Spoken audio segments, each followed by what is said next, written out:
Ito na yung pangalawang dive namin. Oy, may lapu-lapu agad. Ganda ng buhay naman, oh. Magandang pangitain nito. Ayun, gitik. Sibungin or sono, kung tawagin dito. Pinakamasarap na luto dito, sweet and sour. Malasa. Pag sa sabaw, hindi ganong malasa. Sana meron pa. Oops, kanoping. Yari ka. Ayan, sa pool. Yun lang, nakapunit. Kasauli. Butat hindi lumayo. Ayun, sa pool. Nadoble tuloy ang tama mo. Dating spot lang ito. Dun sa unang dive namin. Sa parteng gilid lang kami ng bahura dumaan. Ito, labahita. Labahita good. Matarayan mo ng isdang paru-paro ito. Pag ikaw ang na sawisawan dyan. Ayan, sa pool. Kinakain rin yung isda na yun na paru-paro. Kaya lang maganda dun, pang aquarium. Labahita good. Kapresyo lang ito ng mga kanoping. Oops, puset. Ayun, sa pool. Ang kilo dito ng puset, paghuli sa bobo trap, 250. Paghuli naman sa pana, 200 lang. Awan kung anong pinagkaiba. Kaya mali mga buyer yan at ang daming alam. Awan ko dyan sa lugar ninyo kung magkano ang kilo ng puset na pinanaan or sa bubutrap na huli. Sana makakita ng kulambutan dito. Kanuping, nasa ilalim ng corals. Hindi gumagalaw. Sigurado na ito. Ayun, gitik. Ganda ng pagkatama. Hindi nakagalaw. Hanap uli. Ito may isda pa. Isdang kurisan. Ayun, gitik din. Aba, magandang pulis ako dito sa pangalawang dive. Hindi pasmado. Ito, merong tapasan. At meron pang labahita good. At ito may solid pa. Dito ako sa labahita good. Ayun, gitik. Maganda mga patama. Tatlong pana, gitik. Ito pa, tapasan. Ayan, sa pool. Nasaan na yung solid na yun? Sana hindi umalis.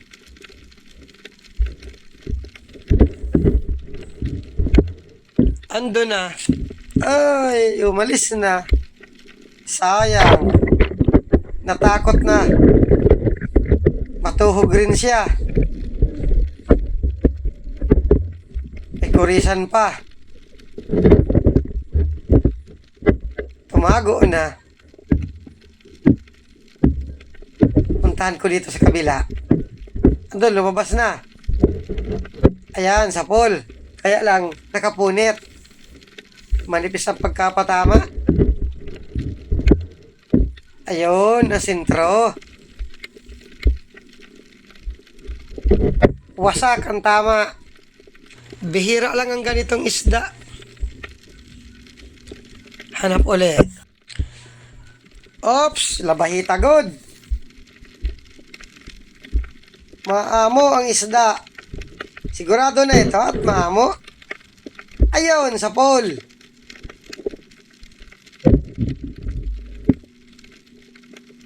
Gandang klaseng isda ang napakita.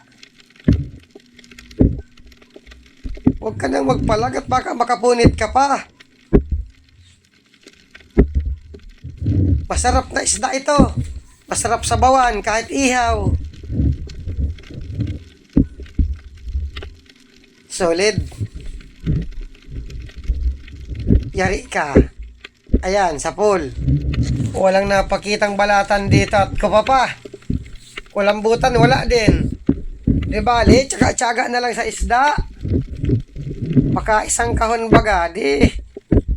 Sigurado na ang pandurudugtong. May isda dun sa parting unahan. Kanuping. Bali dalawa, tapasan ng isa. Ayan, sa pool. Kasauli. Ayan, sa pool pa. Sana yung kasama ko makakuha ng kulambutan at balatan.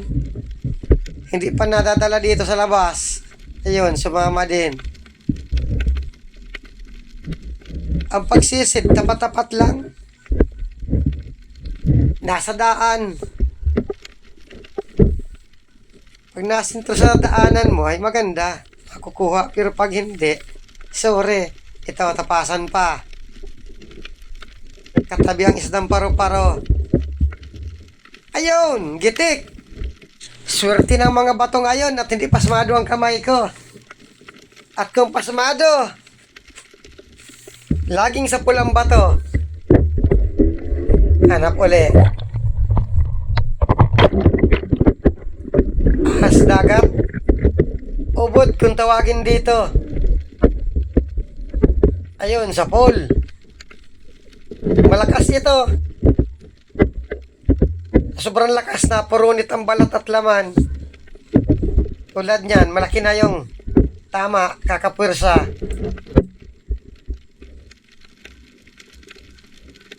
Masarap itong ginagataan. May tanglad, tapos luya. Pasan pa. Pag magalaw ang dagat, mahamo ang isda.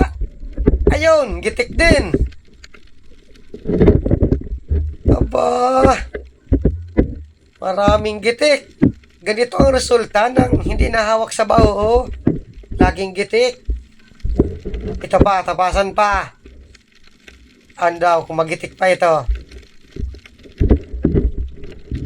Ayun, gitik din. Sa tapasan pa lang, kwartang linaw na. Kahit mura, kung marami man. May isda pa dito sa ilalim ng bato. Isdang kurisan. Ito, lumabas na. Ayan, sa pool.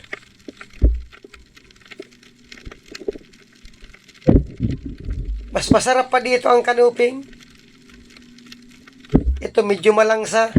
Sabagay, normal na sa isda ang malangsa. Yung nasa librong isda, walang langsa. Ito, tapasan uli. Ganda lang silong sa bato. Kasamuna. Yari ka. Sabog ang ulo ng bao mo. Ayun, gitik. Natanggal ang pana ako. Pero gitik na. Hindi nakagalaw. Anain ko uli. Ayan. Sama na dito sa labas. Sa unang tira pa lang, gitik na. Hindi lang bumaon yung sima. Sige, mga tapasan. Pakita lang ng pakita. Ito, may tapasan pa. Hindi ko kayo aayawan. Nakatalikod pa. Ayan, sa pool. Maganda at malalaki ang tapasan dito. Magandang tsaga-tsagaan. Sa tapasan, masarap din na, dinadaing. Kaya lang yung pagkadaing, tatanggalan na ng tinik. Yung purong laman lang. May isda pa dun sa parting unahan. Kanuping. Kanuping or manuping ang kilalang tawag dito. Yari ka. Ayun, gitik. Danggit at talagbago, walang napakita. Tapos manitis. Iisa man lang sila ng presyo. Hanap ulit. Ops, tapasan. Sige, pakita lang ng pakita. Ayan, sa pool. Hindi ko kayo aayawan. Nasaan ang iba? Labas lang kayo ng labas. Habang ginaganahan pa akong mamana, ito merong surahan. Nasa harap ko lang pala. Kasamuna. Ayan, sa pool. Maganda pag sa parting malayo. Sobrang linaw ng tubig. Malayo pa lang, kita ng isda. Matagal na ng langoy. Wala pa napakitang kulambutan. Ito, mayroong kanoping. Nasa ilalim ng corals. Ayan, sa pool. Balatan, wala na rin. Nandun lang ang balatan sa unang dive. Kupa pa, wala rin. Mapokus na lang ako sa isda. Silipin ko itong ilalim ng bato. Baka merong isdang nakatago. Meron nga, surahan. Sa pinakailalim. Ayan, sa pool. Dagdag ihawin ang inakay ko. Ang pag-ihaw nito, kapag nadangdang na, natikal na yung balat, tinatanggal. Kaya lang kapag sunog na, hirap nang tanggalin ang balat. Kailangan yung dangdang lang. Hanap uli. Sulit. Sulit at ano itong katabing ito? Labahita. Ay, surahan. Ayan, sa pool. Lagi nakakapunit talaga ang sulit. Ayan.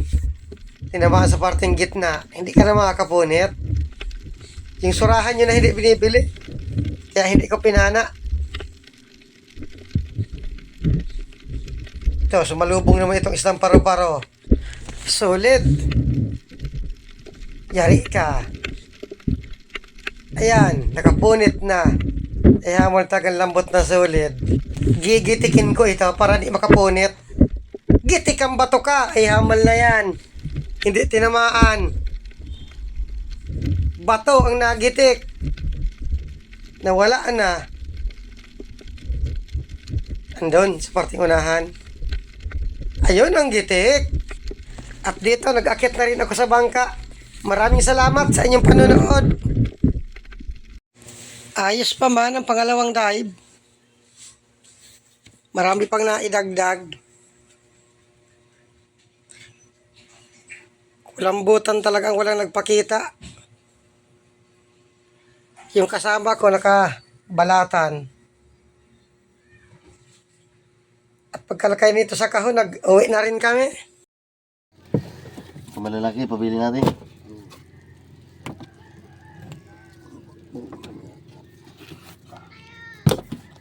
Sinilas. Ulam. Wow, daming wala.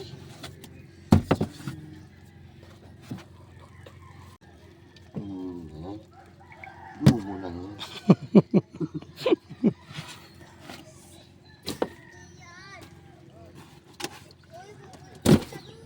Paklitan sa amin litan pa. Ito guys, yung kita sa dalawang dive kagabi. 6,268. Ang puhunan, 1,580 to. Yung tira, pinaglima, 937 bawat isa. Ay, maganda at may panibago na naman pandordogtong. Malaki ang puhunan at mahal ang krudo.